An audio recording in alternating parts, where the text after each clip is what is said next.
ಸಂಕ್ರಾಂತಿ ಬಂತು ಮನಸ್ಸಲ್ಲಿ. ನಮಸ್ಕಾರ ನನ್ನ ರೈತ ಮಿತ್ರ, ಮತ್ತೊಮ್ಮೆ ನಿಮ್ಮೆಲ್ಲರಿಗೂ ನೈಸರ್ಗಿಕ ಬದುಕು ಚಾನೆಲ್ಗೆ ಸ್ವಾಗತ ಸುಸ್ವಾಗತ. ನಾನು ನಿಮ್ಮ ಕೃಷಿಕ ಕೇಶವ್. ನಾನು ಇವತ್ತು ಪಾಂಡವಪುರದ ಹತ್ರ ಇರುವಂತ ಸುಂಕತಣ್ಣೂರಿಗೆ ಬಂದಿದ್ದೀನಿ. ಇಲ್ಲಿ ನಾನು ದೇವೇಗೌಡರ ಹತ್ರ ಬಂದಿದ್ದೀನಿ. ಬನ್ನಿ, ಈ ಎಳ್ಳು ಬೆಲ್ಲ ಏನಕ್ಕೆ ತಿನ್ಬೇಕು, ನಾವು ಅದ್ರಲ್ಲಿ ಏನೇನೆಲ್ಲ ಒಳ್ಳೆ ಅಂಶಗಳಿದೆ ಅಂತ ಪ್ರತಿಯೊಂದು ದೇವೇಗೌಡರ ಬಾಯಲ್ಲೇ ಕೇಳೋಣ. ಮತ್ತೆ ನಾವು ಈ ಸಕ್ಕರೆ ಅಚ್ಚಂತ ತಿಂತಾ ಇದೀವಿ, ಅದ್ರ ಬದಲು ಯಾಕೆ ನಾವು ಚಿಕ್ಕದಾದ ಒಂದಷ್ಟು ಬೆಲ್ಲದ ಅಚ್ಚುಗಳನ್ನ ನಾವುಗಳು ನಾಳೆಯಿಂದ ಯಾರ್ಯಾರಿಗೆ ಎಳ್ಳು ಬೆಲ್ಲ ಹಂಚ್ತೀವಿ ಅವ್ರಿಗೆಲ್ಲ ಸಕ್ಕರೆ ಅಚ್ಚನ್ನ ನಿಲ್ಲಿಸಿ ಚಿಕ್ಕದಾದಂತ ಒಂದಷ್ಟು ಈ ತರ ಸಾವಯವದ ಬೆಲ್ಲನ ಹಂಚ್ಬಾರ್ದು ಅಂತ ಹೇಳ್ತಾ ಈ ವಿಡಿಯೋ ಸ್ಟಾರ್ಟ್ ಮಾಡ್ತಾ ಇದ್ದೀನಿ. ಬನ್ನಿ ಹೋಗೋಣ, ದೇವೇಗೌಡರ ಹತ್ರ ಮಾತಾಡೋಣ. ಆತ್ಮೀಯ ವೀಕ್ಷಕರೇ, ನಾನು ದೇವೇಗೌಡ ಸುಂಕತಣ್ಣೂರು, ಸಾವಯವ ಕೃಷಿಕ. ಜೊತೆಗೆ ಸಾವಯವದಲ್ಲಿ ಕಬ್ಬು ಬೆಳೆದು ಸಾವಯವ ಕಬ್ಬು ಬೆಳೆಯುವಂಥ ರೈತನೇ ಸಪೋರ್ಟ್ ಮಾಡಿ ಬೆಲ್ಲವನ್ನು ತಯಾರು ಮಾಡಿಸ್ತಾ ಇದ್ದೀನಿ. ಜೊತೆಗೆ ಜನಕ್ಕೆ ವಿಷಮುಕ್ತ ಆಹಾರ ಕೊಡ್ತಾ ಇದ್ದೀನಿ.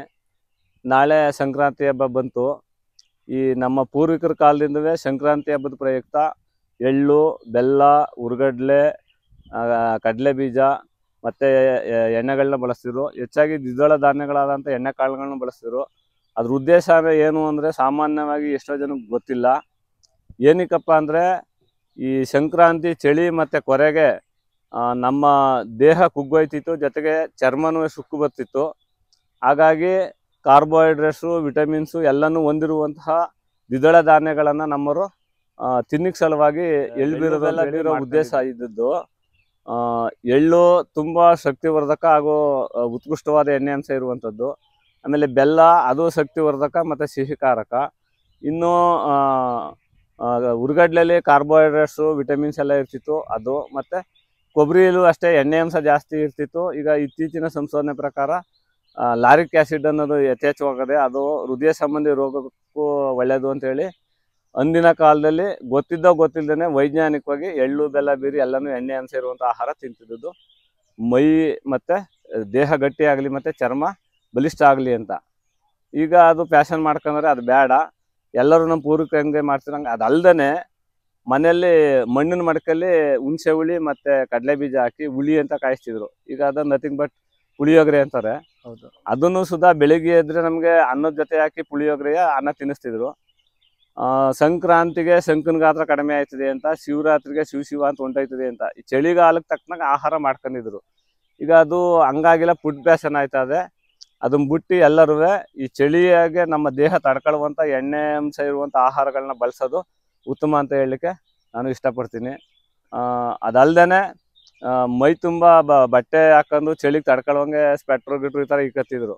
ಹಂಗಾಗಿ ಈಗ ಚಳಿನೇ ಹಿಡಿತಾ ಇಲ್ಲ. ಅಟ್ಲೀಸ್ಟ್ ಕೊರೆಗೆ ದೇಹ ಹೊಂದ್ಕರುವಂಥ ಆಹಾರ ತಿನ್ನೋದು ಉತ್ತಮ ಅಂತ ಹೇಳಿ. ಅಲ್ದೇ ಅವರೆಕಾಳುವೆ ಸುಧಾ ಪೌಷ್ಟಿಕ ಆಹಾರನೇ. ಹಂಗಾಗಿ ಅವರೆಕಾಳು ಉಪ್ಪಿಟ್ಟು, ಅವರೆಕಾಳು ಪೊಂಗಲ್ಲು, ಸಿಹಿ ಪೊಂಗಲ್ಲು, ಖಾರ ಪೊಂಗಲ್ಲು ಅಂತೇಳಿ ಕಡಲೆ ಬೀಜ ಎಲ್ಲ ಹಾಕಿ ಮಾಡ್ತಿದ್ರು. ಎಲ್ಲರ ಉದ್ದೇಶನೂ ಪೌಷ್ಟಿಕತೆ ಇರುವಂಥ ಆಹಾರ ಬಾಡಿಗೆ ಸೇರಲಿ ಅನ್ನೋದು.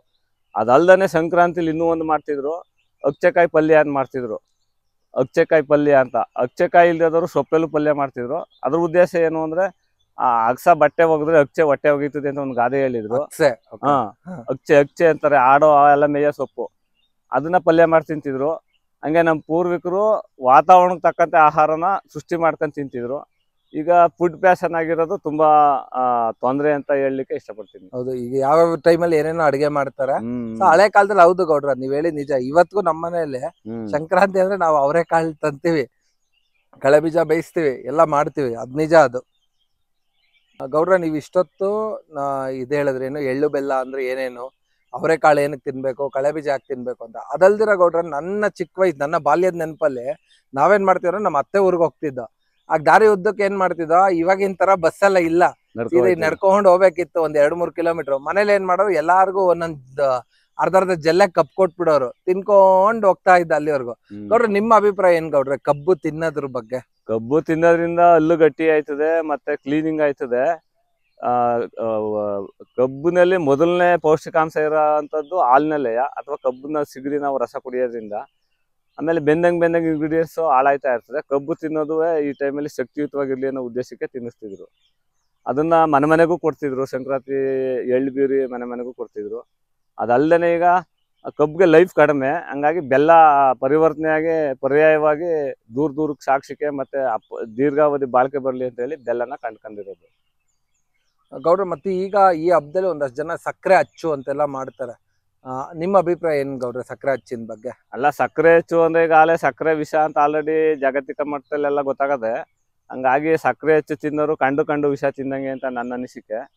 ಅದ್ರ ಬದಲು ಈಗ ನಮ್ಮ ತರ ಮಾಡೋರು ಇನ್ನು ಬೇಕಾದಷ್ಟು ಜನ ರೈತರು ಅವ್ರೆ.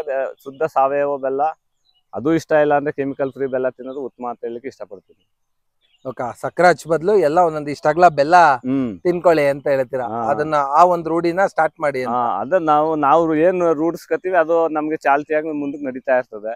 ನಾವ್ ಹಿಂಗೆ ಇತ್ತು ಅಂತಂದ್ರೆ ಹಂಗೆ ಹೋಯ್ತಾ ಇರ್ತದೆ. ಆತ್ಮೀಯ ವೀಕ್ಷಕರಿಗೆ ಸಂಕ್ರಾಂತಿ ಹಬ್ಬದ ಶುಭಾಶಯಗಳು. ನಮ್ಮ ಪೂರ್ವಿಕರು ಹೇಳಿದ್ರು ಎಳ್ಳು ಬೆಲ್ಲ ತಿಂದು ಒಳ್ಳೆ ಮಾತಾಡುವಂತ. ಹಂಗಾಗಿ ಬರುವ ಸಂಕ್ರಾಂತಿಯ ದಿನದಂದು ಎಳ್ಳು ಬೆಲ್ಲ ತಿಂದು ಎಲ್ಲರೂ ಒಳ್ಳೇದನ್ನೇ ಬಯಸ್ಬೇಕು ಅಂತ ಹೇಳ್ತಾ ನನ್ನ 2 ಮಾತು ಮುಗಿಸ್ತೇನೆ.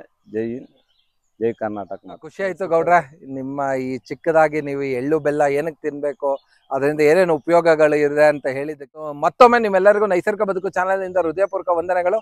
ಮತ್ತೆ ನಾಳೆ ಸಂಕ್ರಾಂತಿ ಹಬ್ಬ, ಪ್ರತಿಯೊಬ್ಬರಿಗೂ ಸಂಕ್ರಾಂತಿ ಹಬ್ಬದ ಹಾರ್ದಿಕ ಶುಭಾಶಯಗಳು. ಎಳ್ಳು ಬೆಲ್ಲ ತಿಂತ ಒಳ್ಳೆ ಮಾತಾಡೋಣ. ಇನ್ನೊಂದಷ್ಟು ಈ ತರ ಒಳ್ಳೆ ವಿಚಾರಗಳನ್ನ ನಿಮ್ಗಳ ಹತ್ರ ತರ್ತೀನಿ ಅಂತ ಹೇಳ್ತಾ ವಿಡಿಯೋ ಮುಗಿಸ್ತಾ ಇದ್ದೀನಿ. ಧನ್ಯವಾದಗಳು, ಶುಭ ದಿನ.